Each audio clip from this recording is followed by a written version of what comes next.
Stokes. Welcome to Talking Pigeons, Thank our you. podcast. Originally all the way from the UK, Paul. Yes. Tell us a little bit about that and how you ended up in our beautiful country, our sunny South Africa. I used to come out for the $1 million race. We come out to Sun City every year since about 2002. Come out for the race, and then we started to tour the garden route, etc. After a few years of doing that, we just thought, wouldn't it be nice if one day we were in a position to move here? And then, basically on a whim, my wife and I put an offering on a farm in Plettenberg Bay, and they accepted it. And so then it was like my hand was forced, and okay, we up sticks and we moved to South Africa. So it was like soon you just decided to buy the farm and then offer accepted and that's it? Yeah, we 2015 put the offering on the farm, and I didn't expect to get it. 2016 they phoned me and said it's still available, are you still interested? I was like, yes, okay. They said, okay, we'll take the offer. So that was that. I was looking to have a small business in the UK that I would sell. So it was a total change. My wife was a lawyer, I was in finance. So we left all that behind and opened up sort of rental accommodation for holidaymakers on the farm, the pigeon stud, and then general farming bits and bobs. So tell us a little bit about your pigeon history and your pigeon game in the UK, and a little bit about how it differs to us here, the UK game, because a lot of the guys don't know. I don't know. Yeah, I've had pigeons since I was 11. Okay, I started racing when I was 16, and I just raced all the way up until we actually left. The UK racing scene is very different to South Africa in the fact that old birds and young birds race separately. Okay, so our seasons are obviously opposite to down here. So spring starts March time, so your old bird season will be from April till the end of July, middle of August. That's basically when we start. Yeah, and then July, you then start racing young birds. They all race from July through to the end of September. So when you say young birds, when are those young birds bred? In that year. So you're breeding those birds in the January to the April, and then they'll commence racing at the end of July. Okay, very interesting. Yeah. So they're two completely separate. Two completely separate. A lot of the focus now in sort of UK racing is geared towards nationals and international racing. A lot of club racing is potentially viewed as training races. Clubs are getting smaller in the UK. If I can just interrupt you there, Paul, I understand the national racing because obviously the UK being the UK, you can do the nationals. But internationals, I mean, they had a disadvantage with the channel and positioning compared to the guys on the mainland. Yeah. Or am I wrong? No, you're not wrong. I mean, the UK has when we started international racing probably 20 years ago, you did see a bit of a struggle, but gradually guys sort of embraced it more and tried harder at it and thought, okay, let me focus more on international than the national. Do you think it improved the quality of birds? Definitely. And you're now getting birds that will literally break away, because the birds have got to break away, because the main international pack will head up to northern France and then off into Holland, Belgium, etc. Yeah, that's right. Yeah. Birds have got to strike out and say, no, we're coming across the channel. Obviously, international racing, because it encompasses such a wide area, wind has a massive effect, weather has a big effect, but if conditions are right, then birds will get into the UK. I mean, I think. Has Brexit affected it? Because I'm just asking now because previously it would have been you were part of Europe, so it's no problem to get your birds over. But now with Brexit, has that affected that at all? It did affect it. It did affect it a great deal. We were having whereas before you would just basket birds, the transporters would get on a ferry, go down into France and drive through. Yeah. Now it's veterinary certificates, permits, etc. So it has.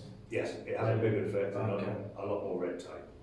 And has that affected the guys still the keenness of racing? A little bit, because obviously it's a hassle to race. So yeah, you've got to get a vet round to to check your birds, and you've got to get certificates from the vet they're going to be presented to the national clubs, etc. But even on that, I mean, even club level, I'm just thinking, your long races will still have to be from Europe, or not? For the longer races, yeah. A lot of, during Brexit time and all of this mess, a lot of clubs actually turned around and raced north. So they went up to Scotland. The longest race would have been Lerwick on the Shetland Islands. So which is how much? To the guys on the south coast, probably about 700 miles. And that's far. Yeah, so they're still getting the distance, but Okay. you're taking experienced birds that have perhaps raced 2 or 3 years on the south route And switching them completely. switching them totally to the north. Okay. But has that all settled down now, do you know? Because you've obviously still got a lot of friends there. And It's settled down a lot more than what it did. Okay. It's settled down. Excuse me. Whether initially it was the French just having a bit of a gripe, you know, a bit of a dig. Why would they do that in English? No idea. Let's make things difficult for you because you've done this to us. Yeah. I don't know. Yeah. But it does seem to have settled down now, and national racing does seem to be back on the front foot. Okay. Sorry, international racing. International, I'm talking about international racing. Yeah. But even say, not only international, I'm talking about the clubs that race into France. Yeah.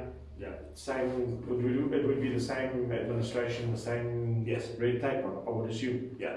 So that has affected it. It has affected it, but as I say, it seems to be calming down now. Yeah, because I do see sometimes on Facebook that the guys say, my birds have been vet checked, I've got my certificates and I can race Yeah. from the continent. Yes. So that's been sorted. Yes. And then you come over to South Africa. Yes. And do you set up the loft? Do you get birds? Do you? I said when we arrived in South Africa, I saw all the birds, the lofts, etc. in the UK, and I said, no more. I'm finished with racing pigeons. Within 3 months, there's birds in lofts at the farm. So yeah, and it's one of those things. Russell, when it's in the blood, it's in the blood. It's in the blood. So yeah, I said I wasn't going to race. I did have some stock birds that I bought in previous $1 million auctions that I thought, okay, I'll start to breed with. So sorry, when you bought those, were you in the UK or were you in South Africa? I was in the UK. I was in the UK, but we had plans to come here and the farm, etc.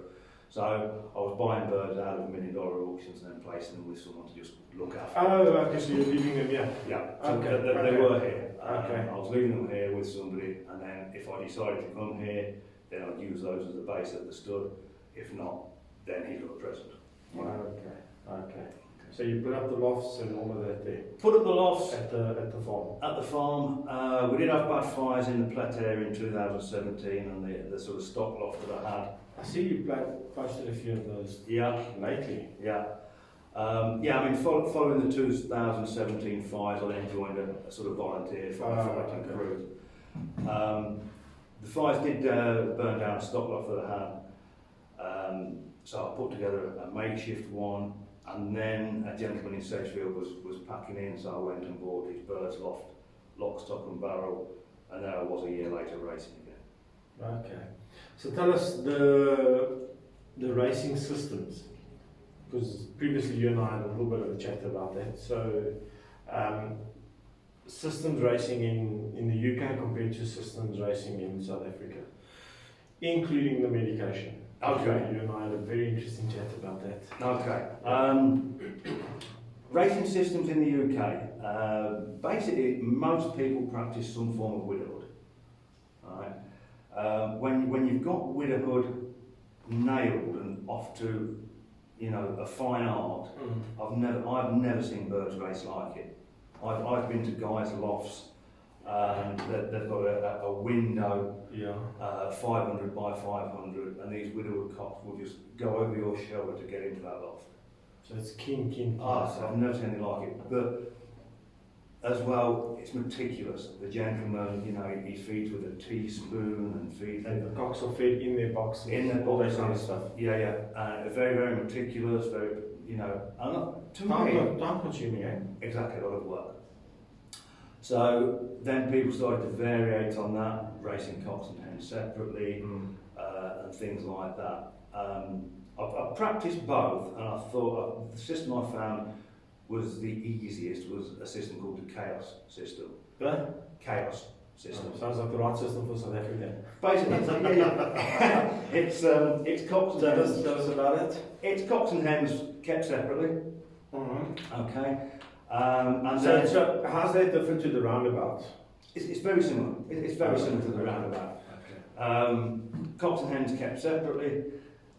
The roundabout, you'd move birds from one section to another. So the hens would trap into the cock section, then you'd move them over to the hen section, and the cocks would trap. So basically, the chaos, the cocks had their own section with boxes, the hens had their own section with perches. In a nutshell, you'd let them pair up before racing. Sorry, I just want to get that again. So the cocks have their section with boxes. With nest boxes, And the hens have their section with feed perches or poles. Yeah. Okay.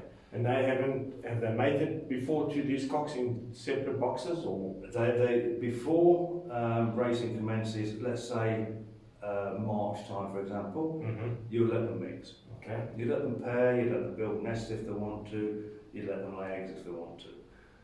Don't let them hatch youngsters. Okay. After 2 weeks, you separate them. Basically, the cocks go out, or when I race, the cocks go out first for an hour. They do what they like.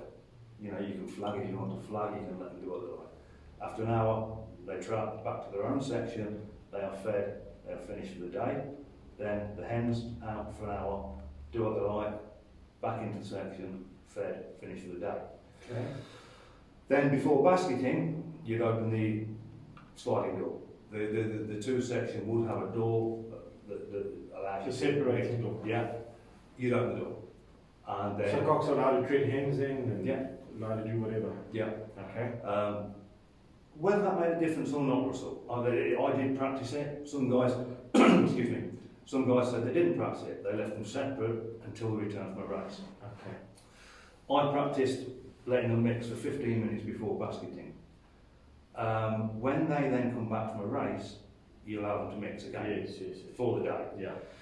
The reason they call it the chaos system is basically because it just creates chaos. The loft is in absolute chaos. I mean, that 15 minutes must be chaos. Yeah. For the basketing. And then after birds come back from a race, the clever thing is, if a certain cock comes back first and a certain hen comes back first, next week the same hen's back first but a different cock. After 4 or 5 weeks, the hen may have taken to 4 or 5 different cocks and the cocks to 4 or 5 different hens. So they can have 4 or 5 different mates that they recognise. So you don't race cocks on weekends 1 week? No. You, whoever's in form, Yep. you race them. There's no reason why you couldn't do that, but I always used to just mix and send both cocks and hens. And your feeding system then, Paul? Feeding system that I used to practice, a lot of people disagree, a lot of people agree. I used to feed barley on return for a race, 100%. Okay. So you didn't have a special depurative, you just fed barley. Saturday, Sunday would be barley. I'd then have a race mix which would be 40% maize or millies, 25% peas, wheat, sunflower, sorghum, a general race mix. General race mix, yeah. Monday they would have 75% barley, 25% race mix. Tuesday 50-50, Wednesday 75% race mix, 25% barley. Thursday as much race mix as they could eat. And then during that time, is there any ration to the food, or is it as much as they want? 10 minutes, food is left in for 10 minutes in the morning after exercise and then removed. Okay, so whatever they eat, They can feed to appetite. And then the most interesting chat we had before a few weeks ago was the medication. Okay. So tell us a bit about that. A little bit about medication, yeah. Because you shocked me a little with that one. So I've been here 7 years. I have a totally antibiotic-free loft. Okay, I've never used any antibiotic. Basically, 2012, a friend, Roger Harris, came over to the UK. And he said, organise me a couple of loft visits. One of those loft visits was to Jeff and Catherine Cooper. And Jeff said there, he says, you know, why? Why are you medicating for canker when they've not got canker? Why are you giving a coccidiosis treatment when they've not got a heavy coccidiosis count?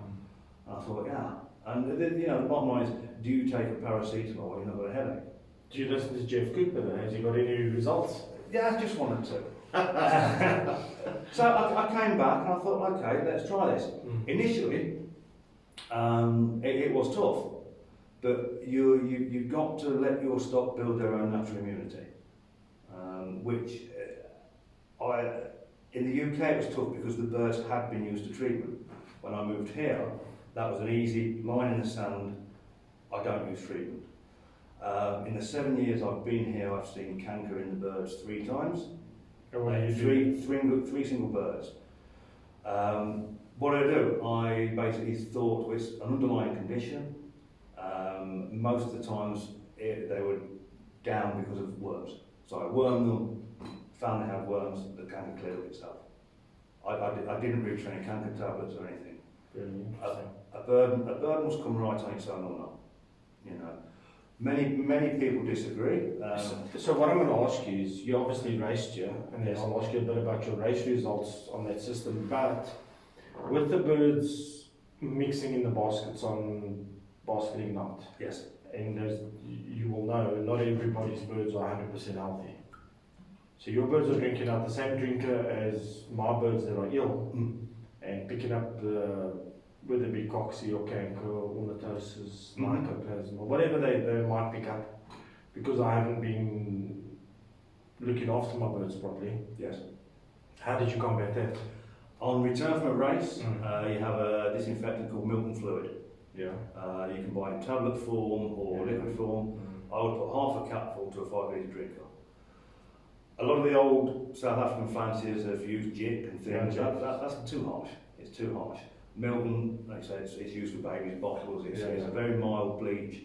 And I just found that anything they had or picked up just flushes them out. That and 100% barley just flushes the system. And that's no problem with that. No. So then compared to, okay, so now you set up in South Africa and you're racing this new system of yours. How did you compare to the guys, to the South Africans? I only raced in the Plettenberg Bay Club, which is not the largest club. Yeah. The first year I raced, I was racing babies and broken birds. I was second highest prize winner. Okay. The second year I raced, 2019, I had obviously yearlings, babies, and a few of the broken birds left. I was highest prize winner. I think 7th best in the Eden Federation. Yeah, which is a huge federation. Yeah. After that year, I did decide that club racing wasn't for me. Sad to say, it's not a big club, it's not a very competitive federation. I just thought, I'm doing a lot of running around for a little reward, a little bragging rights, etc. After 16 weeks of racing, you were down to 2 or 3 guys basking in the club, and I just thought, it's not worth it. Yeah. I do miss my racing, but it just wasn't worth that. So now you've chosen to go the one loft route, which many guys are choosing to go. Yes. Why is that? Just to keep you in the game and. Yeah, I mean, I love the racing. I set up the stud. I breed a few birds, sell a few birds, and I wanted to keep racing, keep the enjoyment, and one-off racing, you know, it gives you that opportunity. Yeah. We're very lucky in South Africa, we've got so many to choose from. Yeah. Too many. So yeah, I can breed to my heart's content, enter birds in races. Unfortunately, sometimes we all overcommit and we think, crikey, I've got that one to pay now. But yeah, I thoroughly enjoy it. I get all the racing and all the enjoyment, and somebody else has all the hassle, all the hard work, all the tyre treads worn out, you know. Yeah. But I get the enjoyment from it. And then why did you decide to put up a stud? And I'll ask, and I'll just tell you why I like that you've done it, and I don't know why you've done it, but you'll answer us now. But it just gives an opportunity to the rest of the country to get some top genetics, which sometimes we can't afford to import, or we can't afford to buy at a Stud City auction or $1 million or whatever. So I like the idea of a stud. Why did you go that way? I went that way because I was lucky in some of the latter $1 million auctions, is because I was obviously still in the UK and following international racing in Europe. I had the knowledge of European birds, bloodlines, fancies, etc. A lot of South African fanciers down here didn't. No. So I'm not saying I was picking birds up cheaply, but I was picking birds up for a fraction of the price that they would fetch on Pippa. Yeah. So I was filling my loft with birds from. Do Give us an example of some of the birds that you picked up, some of the bloodline that you've got now. I mean, there's one bird of Jeff and Catherine Cooper's I picked up Farm Faster. Yeah. She's a granddaughter of Farmer George and Wollongong. Mm. They've both won international races. International. Yeah. Okay. Farmer George won an international race by 20 clear minutes, 10,000 birds in the race. And Wollongong won first, I believe, Dax, 8,000 birds.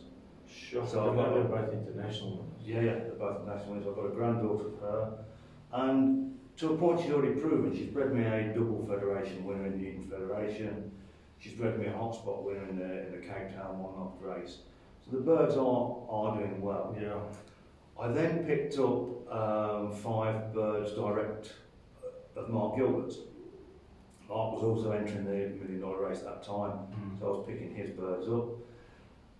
Another example is there's a famous bird from Combinate Vahan, a voyage Vahan rather, called Milos. This bird... From that Dutch? Belgium? Dutch. Dutch. Yeah.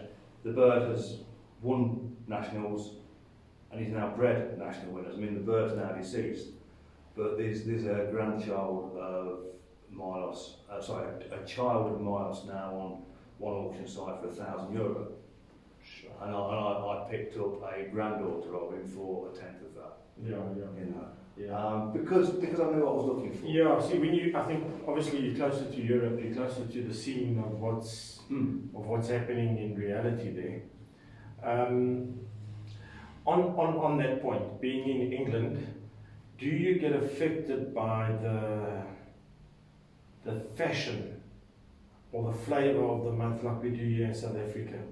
So we get affected by certain strains that are marketed heavily on the internet. Yes. So I don't want to mention any names or anything, but, No. but we all know that there's a fashionable strain going now, and last year it was that fashion, and next year it's going to be another fashion. Yes. Does the same thing happen in the UK? Yes.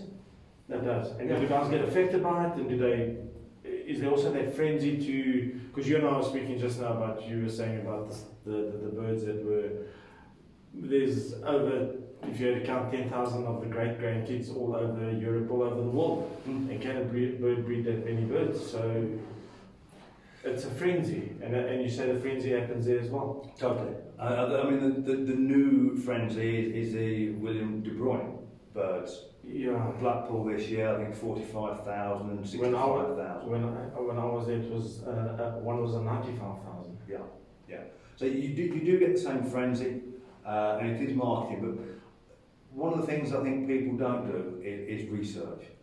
You know, 100%. I told you the little example I gave you earlier on. And people don't do research. I was just wondering, in the UK, because you're so close to the mainland or the heart of pigeon racing, wouldn't you, because research is obviously a lot easier there, you're closer, you'd find out who the real fanciers are instead of the birds that are third but have entered in the best bird and have won it, but are not really the best birds. That's right. There's a lot of awards now. Explain that little one to me that you explained. Explain it to our viewers. The one you explained to me in the shop before we got in.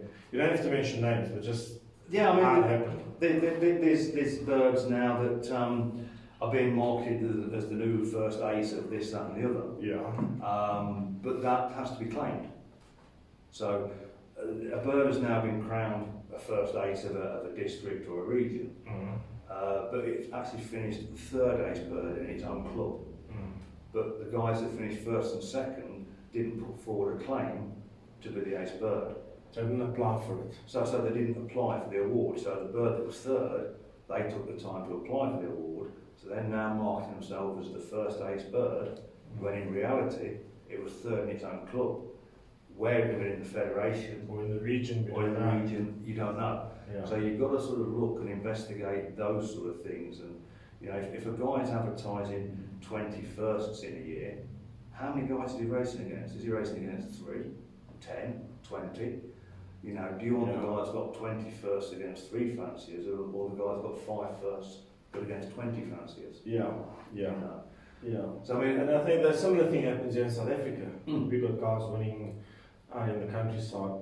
I'm not saying they're not good fanciers, but guaranteed they wouldn't do that in the bigger federations and unions. Yeah, yes, they wouldn't do it. yeah, But I just thought, being the UK, being closer to the obviously the heartland, Belgium, Holland, Germany. I mean, that's where all the big races are, and the info is that much easier to get for you when you're there. And I mean, a visit is not.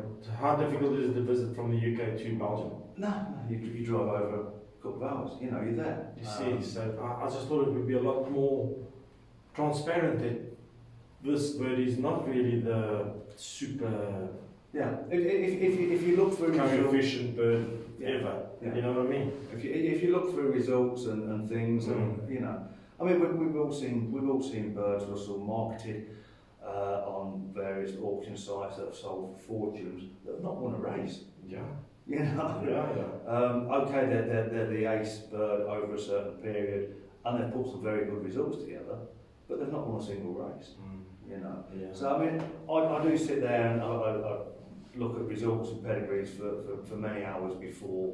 Yeah. You know, you look at what to sort of bring in. I get a lot of flack at times because it's just my opinion, and you can also give me flack on it if you feel otherwise. To me, I think the UK itself is a lot tougher racing in the UK and Ireland than racing on the continent. Why I say that is, amongst those UK fanciers, they just got so much opportunity to get the best of X, Y, Z in from the continent, breed them and then race them in the UK. I think some of those top fanciers in the UK are better than the top fanciers, although they're not marketed that way and the birds don't go for that, those huge amounts.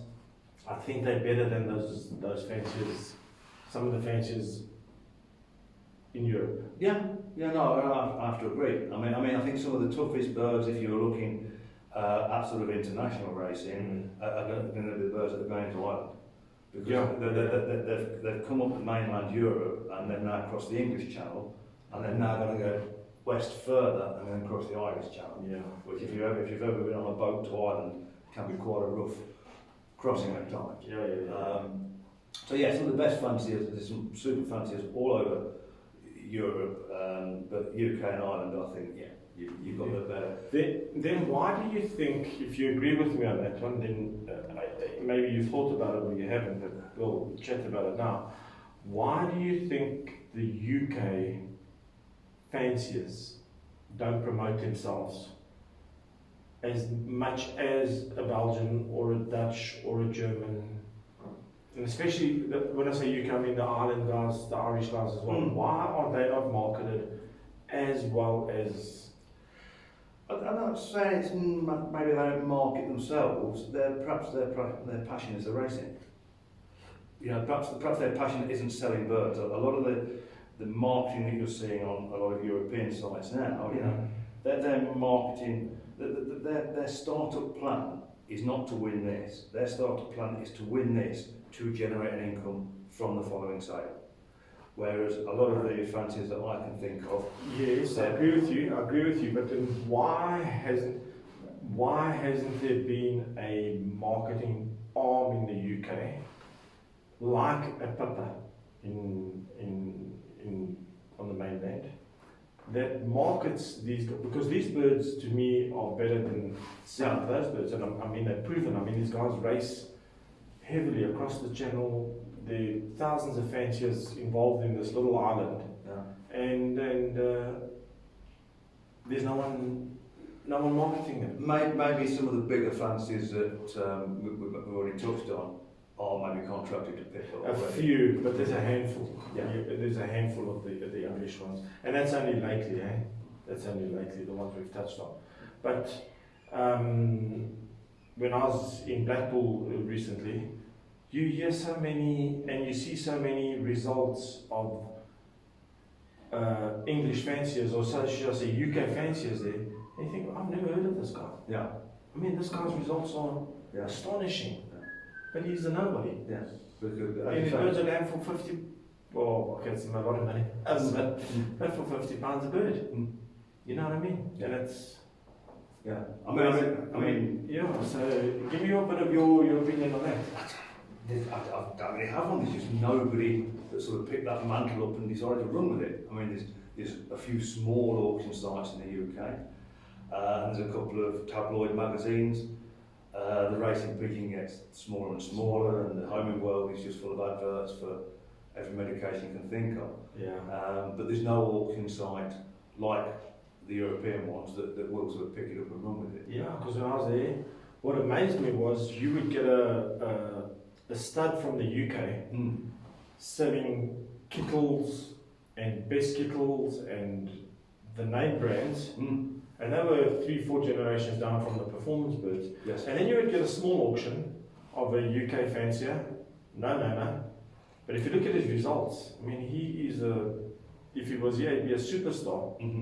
And his auction attended by a few people and not getting much money. Yeah. I just find that strange. I totally agree, Russell. I totally agree. And a lot of it does come down to whether the guys want to sell for market or not. I mean, one of the best fanciers in Ireland, Ronnie Williamson. Oh, you know, what a fancier. A few years ago, I mean, what's he had? 81st NIPA. I mean, that guy's unbelievable. Yeah. So he's had 81st nationals, probably averaging 20,000 birds a national. And a few years ago, you could go and buy a bird for him for £100. You know? It is unbelievable. I mean, a guy like, just taking a guy like him, had he been Belgian or German or Dutch, he wouldn't have enough birds in his lifetime to sell. You know what I mean? I mean, so that you just mentioned him. I mean, I've studied his results, and it's just, I think it's mind blowing. It is, and I think it just goes back to the fact he's got no interest in the big auction markets and the fanfare, etc.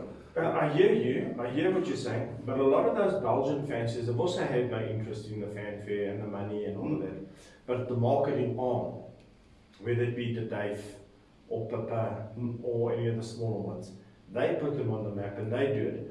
And I find the UK, no one's done that. No. There's no one there. No. You have to use the Dave or Papa. Correct. And doing that, they're still against the fanciers on the continent. Yes, correct. Yeah, but no, as I say, nobody sort of jumped up and said, okay, let me start a UK equivalent of your pipper. You know. Yeah. The general sales in the UK will take place at Blackpool, as you've already mentioned. Yes. So anybody that's got decent results and decent things to sell will go or the flavour of the month. Or the flavour of the month. And they attract more people and more potential buyers than the proven UK fanciers. Yeah, and it goes back to what you already said. Do your research. You know, Yeah. You can look at the flavour of the month, or you can look at Honest Joe that's there for the racing side of things. Yeah. Do your research. Yeah. So and once you were here in South Africa now, have you found the similar thing happening? And have you bought birds while you've been here, besides the initial purchase of the loft and the birds? I've bought 1 or 2 birds. I mean, what I've basically done with the stud. Tell us a bit about the stud and what's going on there. Basically, I breed birds for my own personal entries into various one-offs, and then any surplus I will advertise for sale for either breeding birds or youngsters. And I've got a few people that have come to me and said, I want some of this, I want some of that, I want some of the other. Normally when you just get some sort of one-off result, they'll come and say, oh, what's that bred, how's it bred, etc. I've sat down and studied the birds that I've got, and I've now sort of broken it into 3 sort of arms. Okay. I've got what I call sort of the distance arm, which is the Jeff and Catherine Cooper hen based, the granddaughter of Milos. There's some Eurodiamond blood there, and a granddaughter of Starlight, which is from Mark Gilbert.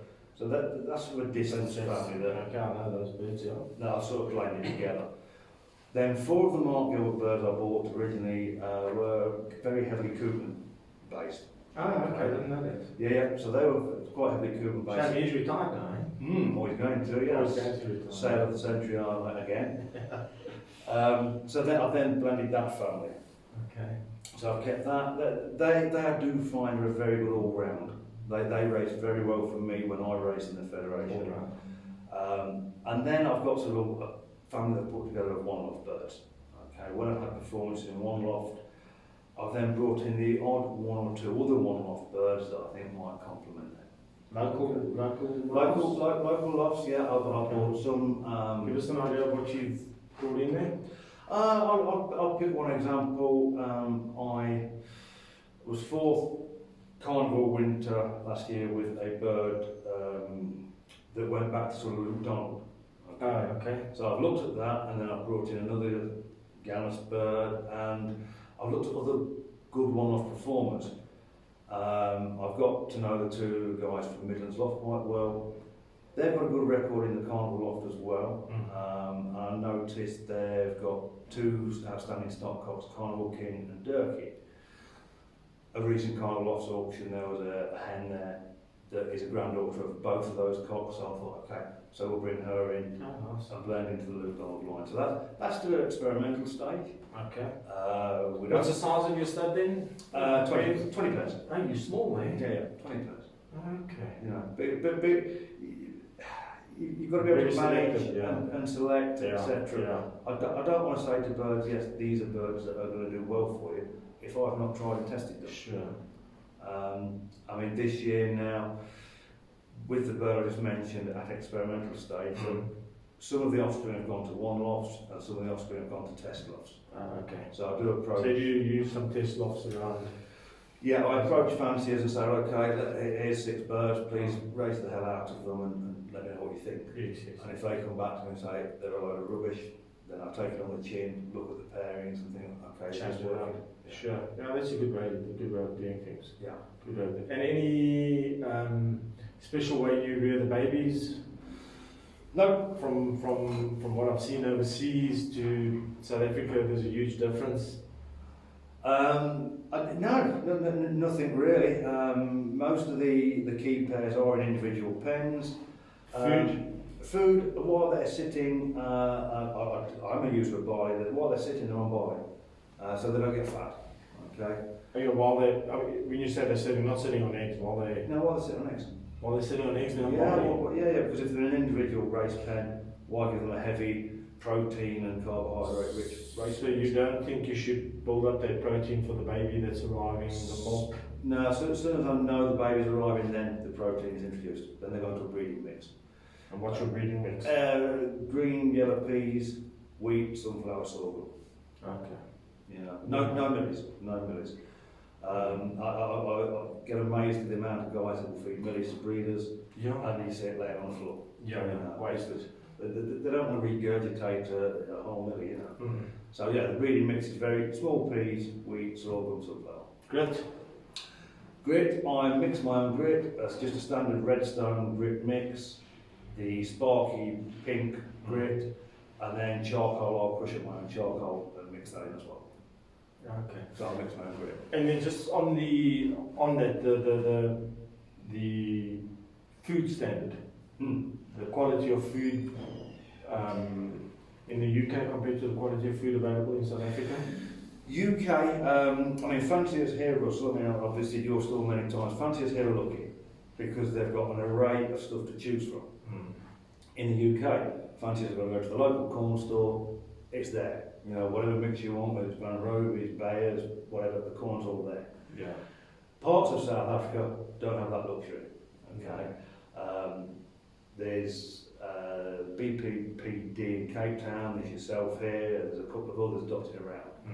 For us on the garden route, no, we're limited to agri and what we can get from agri. So I buy from agri and mix my own. So you mix your own mix. It's the only option, unless I pay hefty courier charges to get it shipped from Cape Town or here to me in Clare. Okay, so in the UK you could go to the corn store and there would be Van Robies, Bayers, Lager. Yeah, all of them. And there's what are the local ones in the UK? Local feed manufacturers. There are some local ones. Buckton's is the main one. Okay. You've got Buckton's. What's his quality like? Yeah, good. Good quality. Yeah. Okay. You know, it's all polished, etc. Yes, It is a good quality car. Okay. And any others there? Not that sprung to mind. No, Buckton's is the main one that I remember. Okay. And then obviously all the Belgian mixes, Belgian mixes are there, readily available. Yeah. See, that's the difference there. You've got access, and that's the word I was looking for just now, is access to all the racing results, Yeah. who the top fanciers are, who the smaller fanciers are. I'm talking about locally in the UK and on the continent. And you could easily just make a phone call, shoot over, check the birds, buy one or two and come back. Yeah. Without going to the fashionable flavour of the month auctions, which are crazy, man. I mean, the prices are Ridiculous. You know, the guys are. I don't want to say killing the sport because we need the money in the sport, but it's not necessary to compete against those guys spending the money if you can go to the guys that are. Yeah, but buying, I always remember an analogy somebody told me once, the Kentucky yearling sales. Mm-hmm. The highest price ever paid for a yearling thoroughbred Mm-hmm. was from Shake, whatever. It couldn't run. There was nothing wrong with it, it just couldn't run. You know, it had no speed. So it was going out and spending the highest amount of money on a bird. It doesn't guarantee you anything. Yeah. And the same old story, you can buy the bird but you can't buy the man. You know, Do you go with it? yeah. I'm a little bit different there. I Okay. disagree with you because I'll tell you why. I think good birds Mm-hmm. perform for various lots and different systems. Yeah. Proper good birds. Yeah, no, I do agree with that to an extent. But Okay. then you know, we've all bought birds from a fancy that's doing fantastic, and we just can't get the best out of them. True. You know. True. I mean that's one thing I've always offered, especially to younger guys or newer guys in the sport that have bought from me. It's like, you know, if I can help you, pick the phone up. You know, ask the question, what's to do here, what's to do there. People might not agree with my advice, I don't medicate and things like that, but it worked for me. You know. And just compared to the UK and South Africa, obviously we swear by it. Is the tossing system that we use here? Yeah. Is the UK any similar, or Again, just around the loft training? Horses for courses. When I was in the UK in my first year racing the Chaos system, somebody said to me, if the old birds from the previous year, take them 10 miles, 20 miles, 30 miles, put them into the first race. I'm like, what? I did it, I won the first race. Including loft line. Yeah. So yeah, 10 miles. That's old birds though. Yeah, old birds. Yeah. 3 tosses and then into the race. Okay.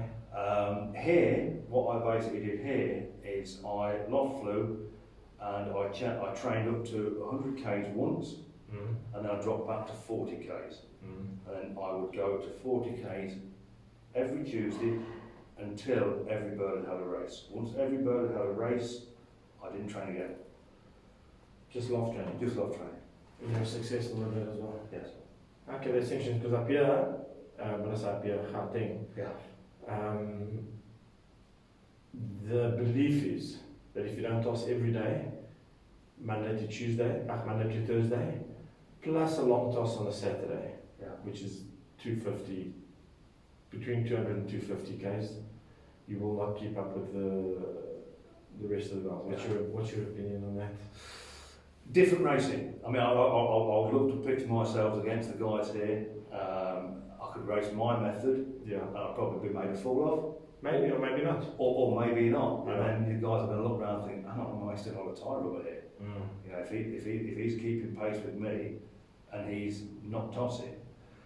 Because I've known guys here for a fact that have tossed up to 600 kilometers, 8 toss on a weekend before the first race starts here. No. You've never done anything like it? No. And I'm talking about success, very successful fanciers. Yeah. So, I mean, as well as I've spoke to some fanciers that you know they train midweek, and the birds that have done 350 k on a Saturday are back in the basket for 120 on Wednesday. Why? Do you really think that bird needs that after a 350k race on a Saturday? Me personally, I'd say no, it doesn't. It doesn't. No. And as well, the old, just on that subject, Russell, a thing that some people have asked me before is, well, can you double and treble up? Interesting, tell us. Because when I arrived here, I'd hear the fans just saying, oh, you can't double them up. I'm like, what's double them up mean? You can't race them 2 weeks running. Like, what? In the UK, especially young bird season, you'd have a 12 race season. They would go every week for 12 weeks. You could go, but to what distance is that? That is short. That's to 250 miles. So 400 k's. 400 k's. But you're But there's no training in the week, eh? No training in the week. Just around the loft. Just around the loft, yeah. Okay. Yeah, that you could do. Yeah. And old birds. I mean, again, I've seen an international fancy, Mark Gilbert. He sent one bird, I can't give his name, to an international race on a Saturday. It came back Sunday morning. 5 days later, he put it back in the basket and sent it again. So that's 2 900 k's, 5 days apart. In a week. Yeah, within a week, yeah. And how did the bird do on the second race? It came second national on the first race and it won first national on the second race. Oh. So that's just the... Yeah, see, that's where I buy into your saying of you can't buy the fence here. Because he must have some knowledge of nutrition and I think recovery, and I think that bird was just singing to him to say, I can do it again. I mean, most people wouldn't have the balls to send it back. 100%. That'd have been straight into the stock loft. It's just won a second national. Yeah. The guy feeds it for 5 days, puts it in the basket, sends it again. And what kind of a guy is he? Is he open? Does he talk? If you ask him questions and he's... Yeah, I've met him a couple of times at previous $1 million races. Yeah. Very, very knowledgeable chap. Must be knowledgeable. Yeah. But yeah, very approachable. All round nice guy. Same as Jeff and Catherine Cooper. We went on a lot visit there, and it's made us so welcome.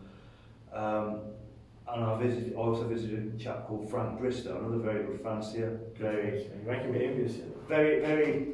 Tell us a bit about some of the British lofts you've visited there. Well, Russ, don't you want to give me another water there, please, man?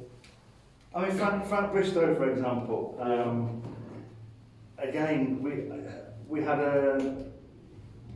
2 loft visits. The first day I went to see Frank Bristow, and the second day I went to see Jeff and Catherine Cooper. Yeah. I think I learned more in those 2 days than I'd learnt in 25 years of racing. Because those are guys so knowledgeable. If they allow you to ask them questions and... That's amazing. Most people are open-eyed. If you ask them questions, there's no secrets. No. I think a lot good of birds, eh? Good birds, good methods. Yeah. What is his name? Frank Bristow. Frank Bristow, Yeah, I've heard of him. But what has he achieved? He must. Again, he's had great national success on the South Road, and then the next year he thinks I'm going to race the North Road. He wins the King's Cup from Larry. The guys are crazy. Crazy good. But it's just good management. I do think a lot of the time you look at these guys and they're in partnerships. They've got help and things like that. I think for a one-man flyer trying to hold down a full-time job and be successful at birds as well, I couldn't do it. Yeah. These guys that you're talking about, like Jeff and Mark and Frank, and I don't know how many other guys you visited there, but are they fixated? Is the right word? On a family, like here in South Africa, the guys are so fixated that they inbreed and they're so fixated on pureness. No, I think that they're all different. I think Jeff and Catherine, they have blended their own family over many years. Go back to the old De Beert blood. They'll bring in 1 or 2 purchases a year. So they still do bring in birds? They're bringing 1 or 2 purchases a year, just to enhance the family, etc. Mark Gilbert, he will buy regularly. Like I said, the stuff I got from Mark from $1 Million Auctions was Koopman based. He's now moved down the sort of Laureate line. He's looking at the Barcelona.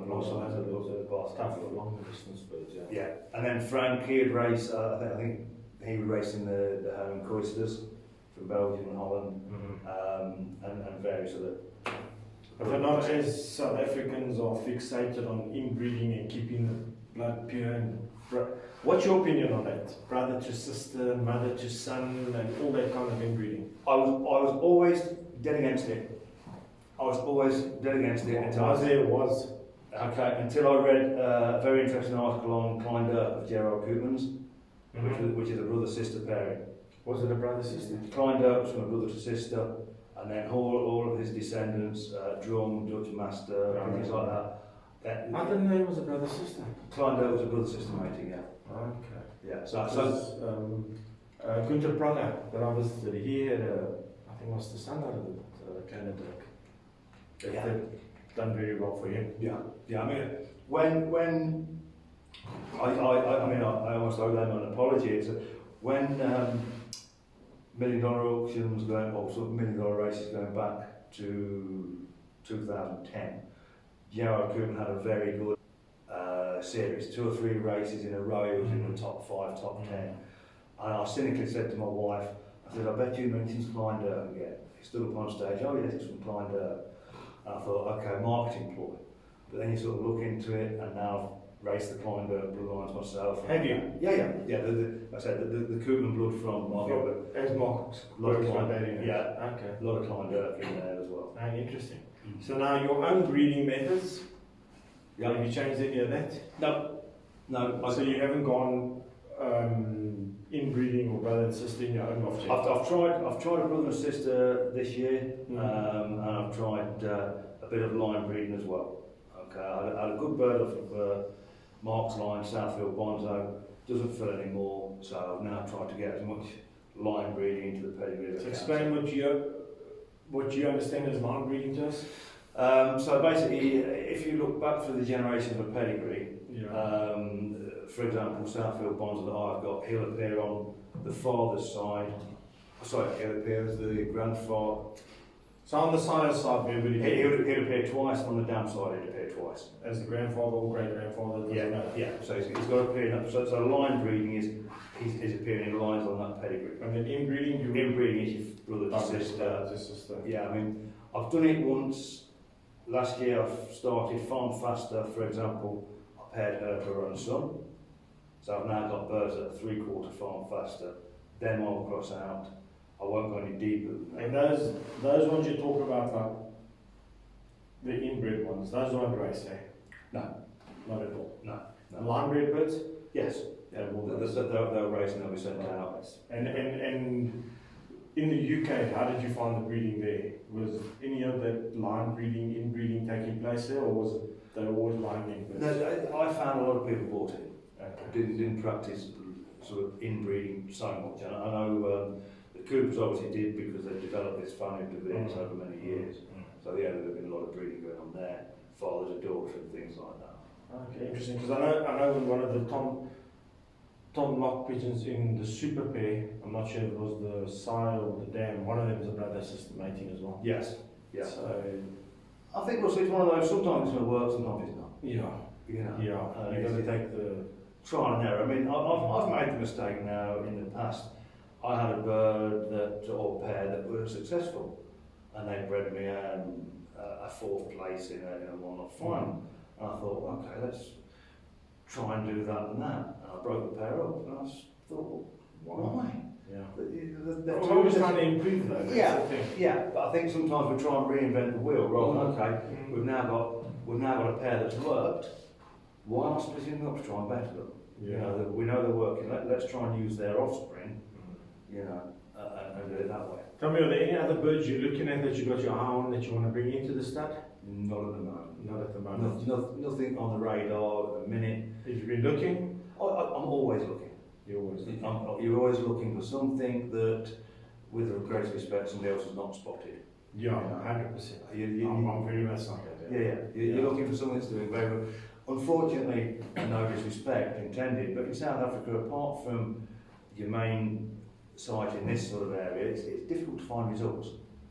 You know, 100%. You know, if you're a member of a club or a federation, that's getting emailed to you or WhatsApp to you. But you know, very few federations have got a website or where you I can use. think I had Robin Rone on the podcast earlier on in the month or the year, a few weeks ago actually. And there is a new system, they're all working on a new system, so that exactly what you said just now, where say your bird ended third in your club, and you apply and you win the Sandpo Gold. But my bird ended first in the union, and I don't enter. My bird was a lot better, but I don't even get a medal. So they starting the system now where all the results will be on the Sandpo website, and all the results will be drawn in whether you apply or not.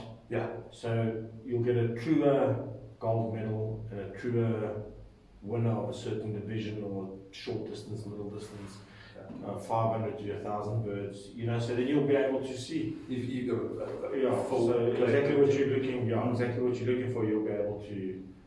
So I think this season coming, it will be there. You'll be able to check. Yeah. Good. Because you want a truer result list to choose from. Yes. You know, because like you said, just think you can choose a guy that's got 20 winners, Yeah. or a guy that's got 5 wins. So you know, it's Yeah. the competition. It has to come. It has to come. I mean, the one thing I do like now that happened this year was they tried a bit of a sort of national race in South Africa. I mean, the last one I did enter the Priska race in 2018. Yes. There's about 3,600 birds in it. That's what I think they need to push forward with. Let's you know, it's South African racing. And they're saying, well, how can you, the country this sort of size and breadth, etc. Okay, you draw a line down the middle. Okay, everybody on the west side can race from a race point on the east coast, and vice versa. Sure. You know, it's something to push forward. So I know it's a hotbed of racing in this sort of area, but at least you know you could be racing against KZN guys, East London guys. Yeah, but you know, just talking about that, it's still, even in that specific race that you mentioned now, I think it was Mikey's Fontaine. Yeah, I think so. Yes. And the guys that won it, Dewald Nokia and William Warner, they still super fanciers in the area. You know, and they fly not the largest federation, but they still have super birds. So I agree with you there. Yeah. The top guys will still come to the top. Yeah. Like William and Dewald. Yeah. Yeah. But It's interesting that you mentioned that, and I think it's good that we mention it now, because maybe someone from Sampo, or we can put it forward to Rob and Rona, because Rob does all the transport. Yeah, it's interesting. push forward. I mean, going back to the UK, when I did race international races, I mean, the thrill of actually racing against some of the biggest names in Europe, you know, just the thrill of competing in that sort of thing. You know, I know you get big birdies here, but imagine if the whole western side of South Africa is racing against each other from a place on the east coast. Yeah, you know, fantastic.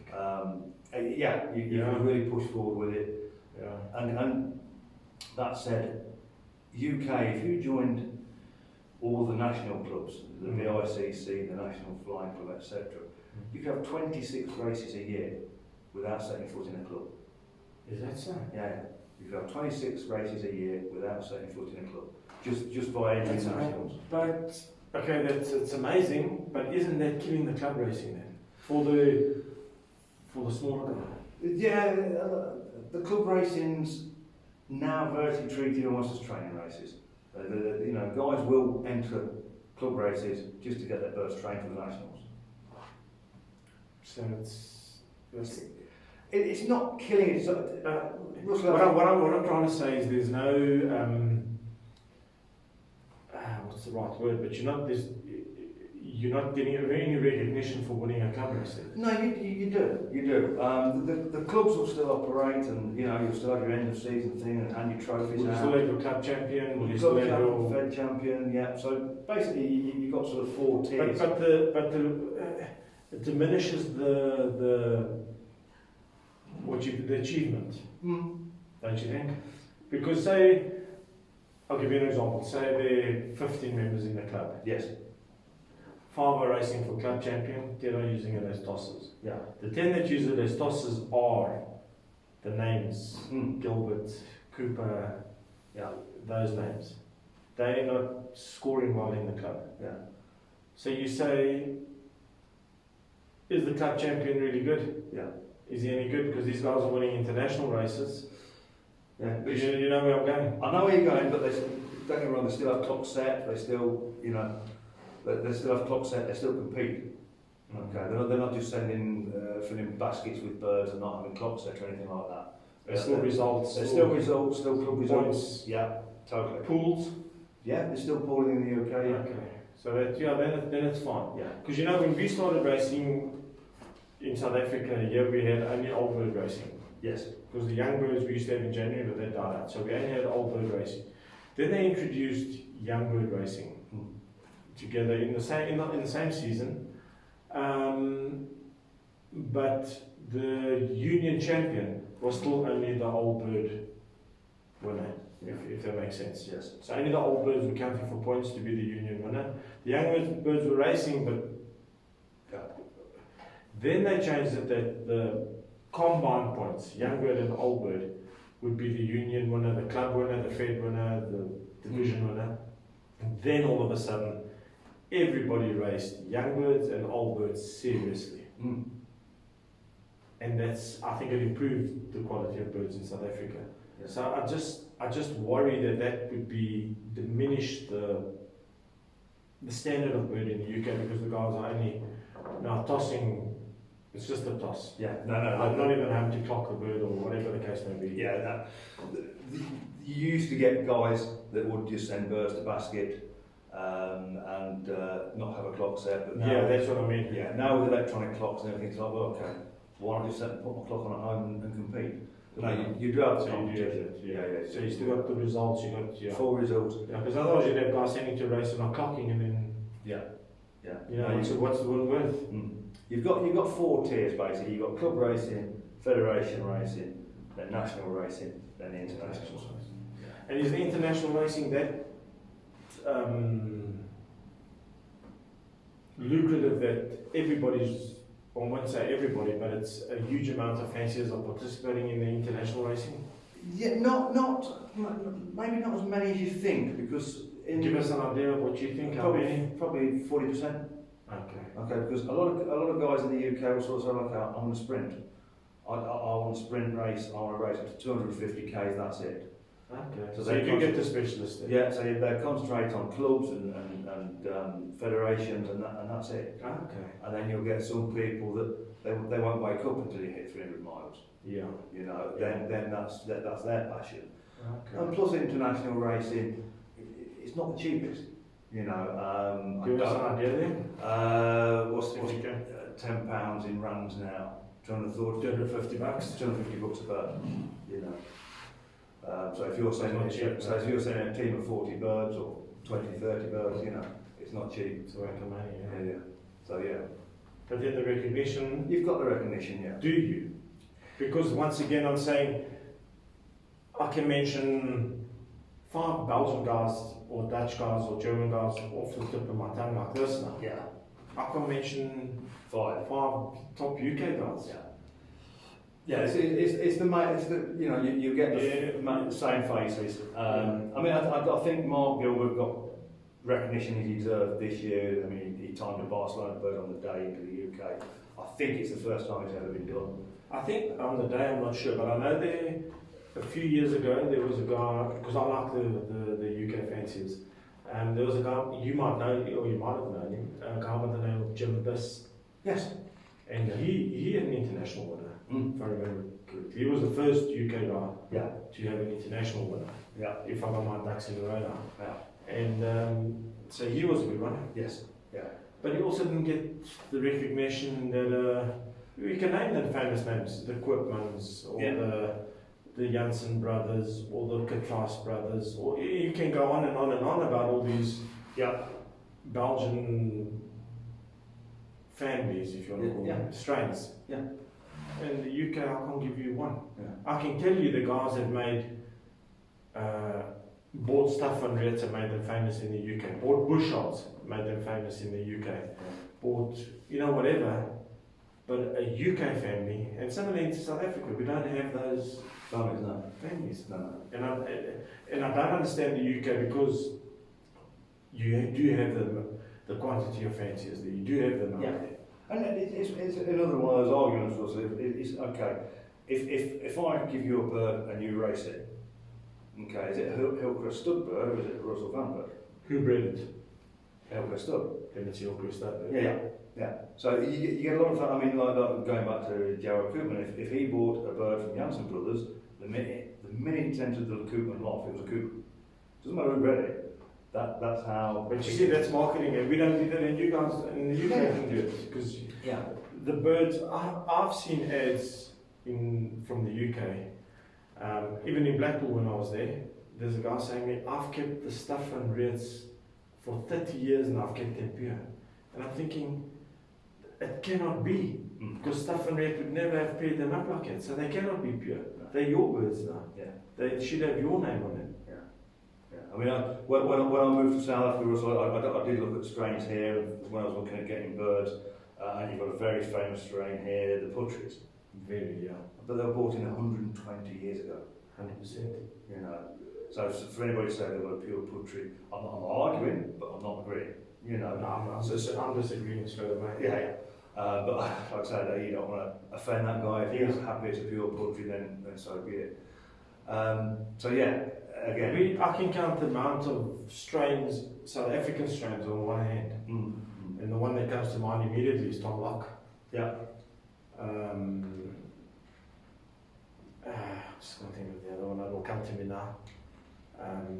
Croxford, Ronnie Croxford, the Croxfords, and then Schmidt and Bauer obviously had their birds. And that's about it. Yeah. Schmidt and Bauer, Croxford, and Patry. Yeah. Patry, I'm talking about long ago. Patry, Tom Locke's. Patry Patry himself brought birds in from Belgium and called them Patrys. Yeah. So it's very. I don't know if it's like that in the UK. It can be. I mean, it is a mixed match. I mean, I've established Hillcrest stud. I bought birds in from Mark Gilbert, who bought them in from Jarrod Koopman. So what are they? So what are they? Yeah. So I have been leaning a little bit towards that. Yeah, it's mine. Is that your birds? Because Koopman wouldn't have bred them the way you've mated them, but neither would Mark Gilbert have mated them the way you have.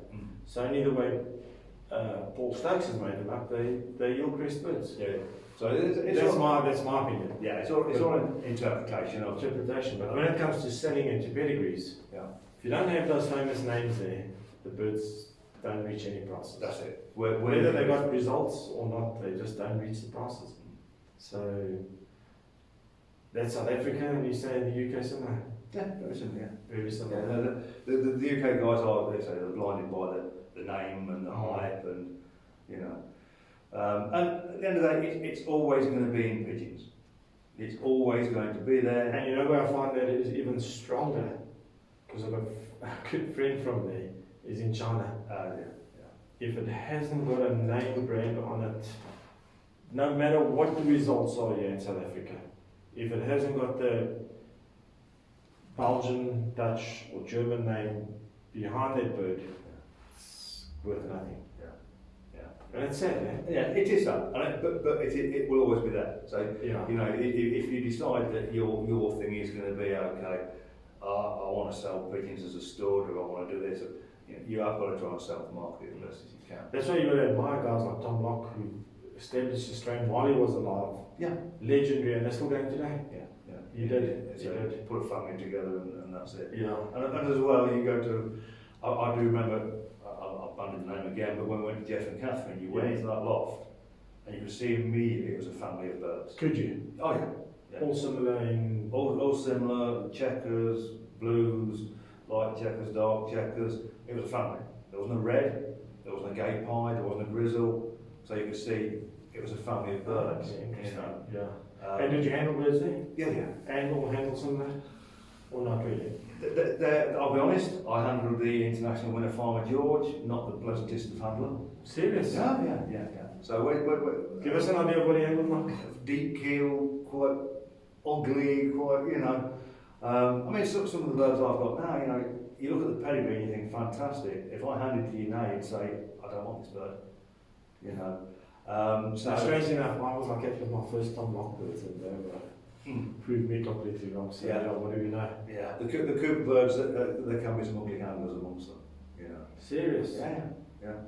Because I visited them Mhm. when I did my travels there, and I promise you, some of the best birds I've ever handled were in their lofts. Yeah.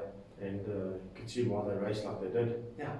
But I think what do we know? No, we do. I mean, the Coopers have set out to just breed a bird that can break away, and they proved it with Farmer George. I mean, to win a race of 10,000 birds by How much further did they have to fly? I don't know offhand, but basically it broke well out to the west of the main convoy. So obviously, when that convoy was released, that bird headed off on its own from the get-go. Do you know if that bird was on widowhood or if he was on? Yeah, I think it was a winner. Was he on widowhood? Yeah. And the distance, do you know? Not offhand, be about 600 miles. So kilometres, 1,000. No, just a bit less. 850 to 900, I'd say. Okay. Oh, that's a distance. But it's flown into a headwind, so it's flown against the wind, against the group, against the pack. It's ticked all the boxes, and how that bird got there, nobody knows.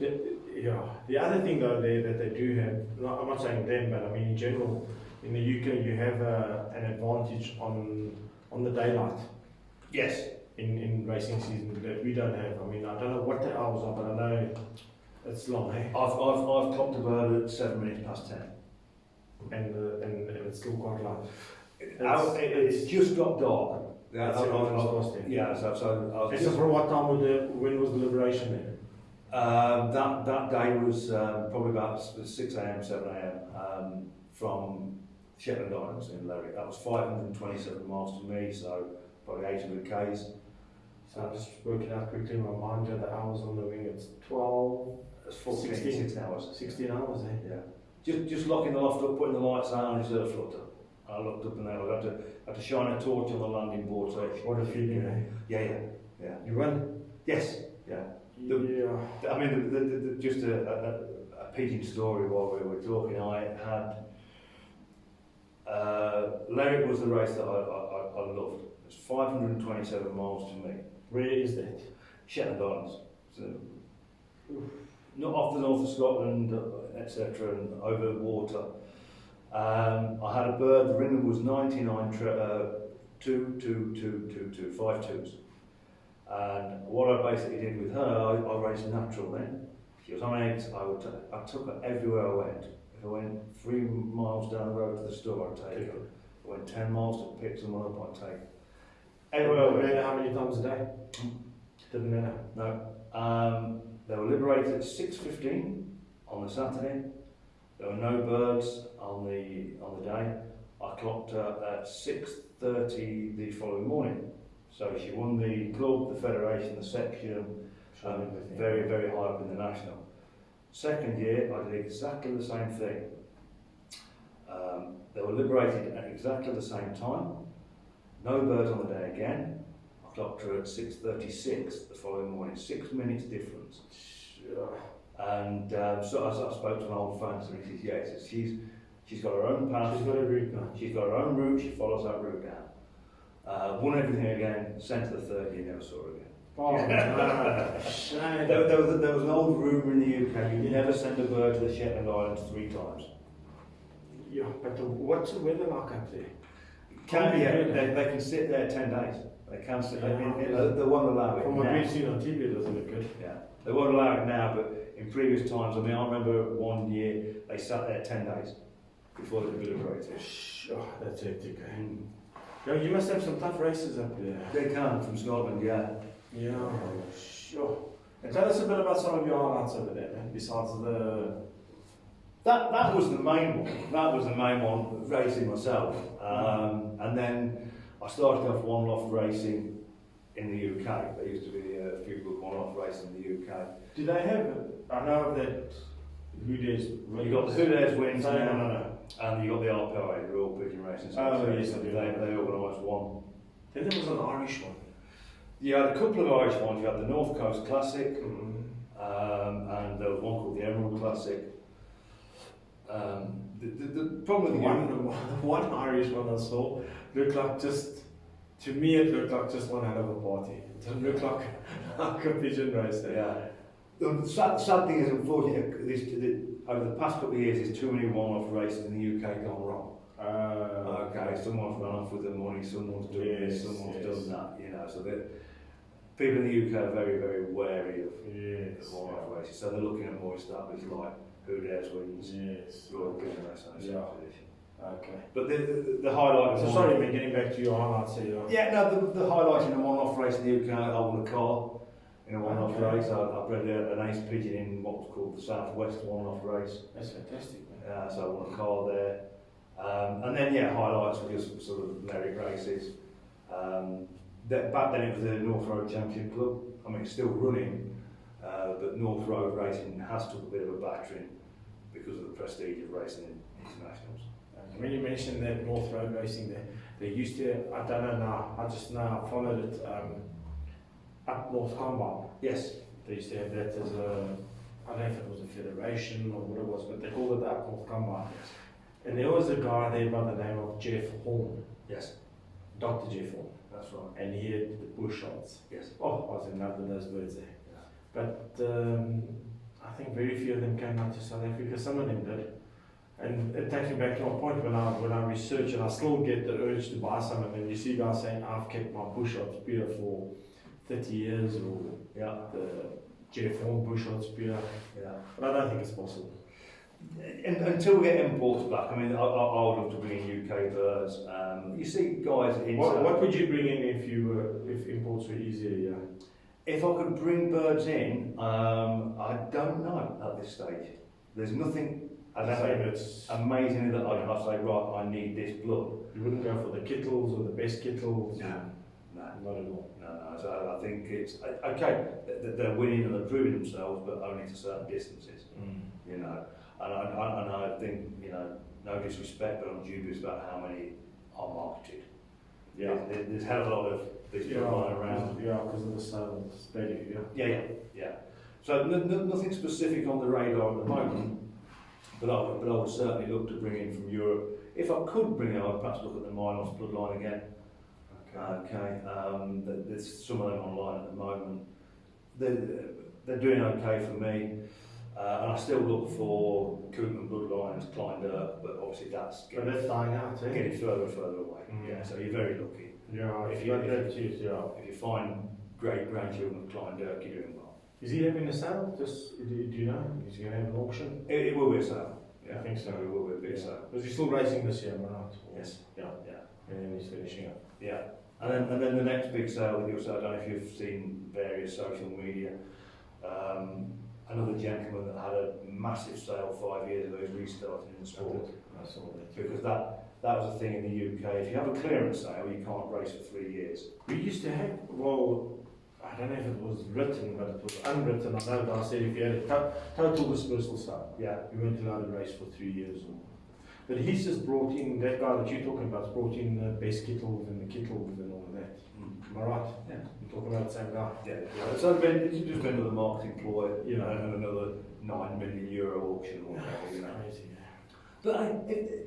But no one's being forced to buy. Correct. Correct. So you can say what you want, but no one's being forced and put a gun to your head to say you must spend €95,000 or pounds on this Willem de Brain or kittle or best kittle or whatever the case may be. Yeah.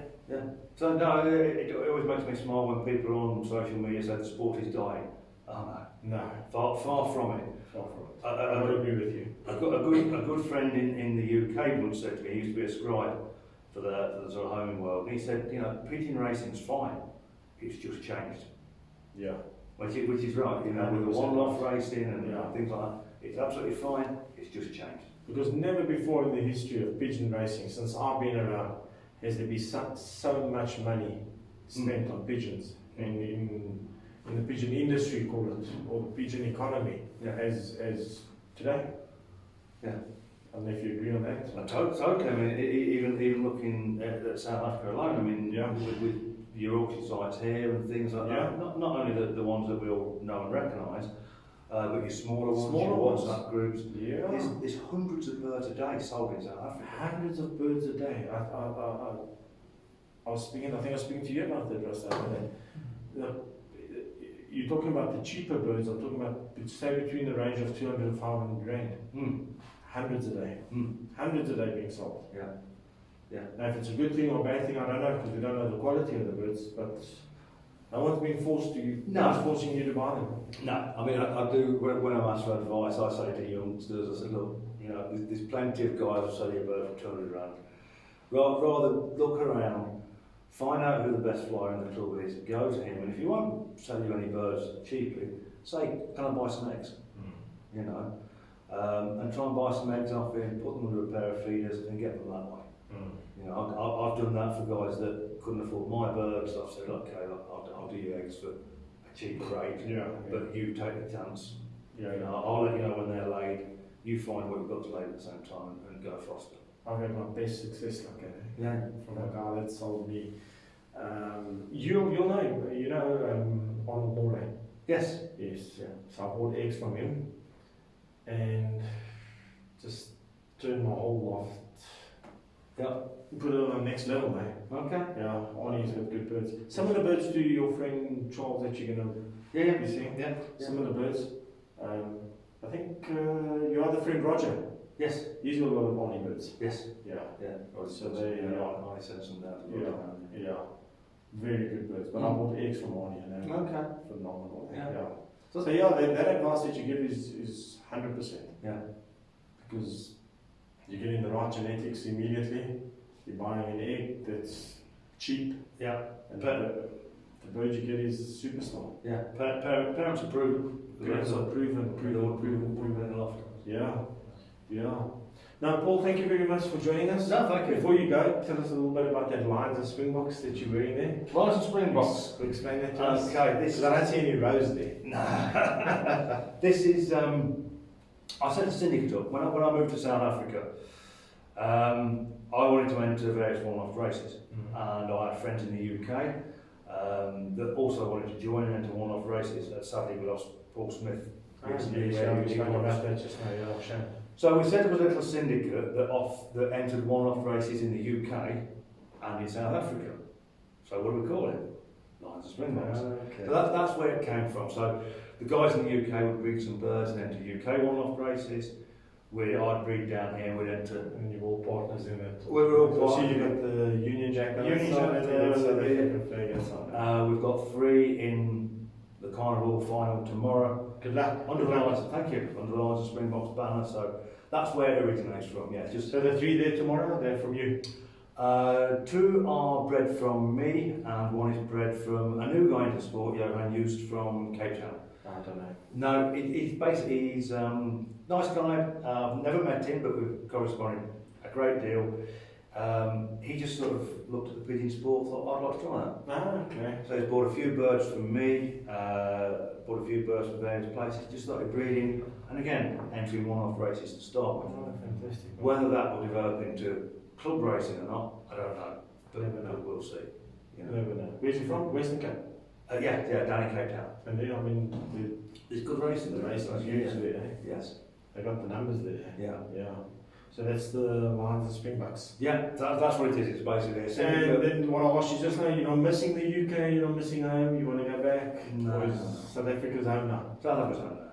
Yeah. So you embedded here, you're here for good? Love it, absolutely love it. I mean, the one thing, pigeons aside, a lot of people, Russell, they do say to me, you know, why South Africa? And no disrespect to any South African, I think a lot of people just take for granted what we've got.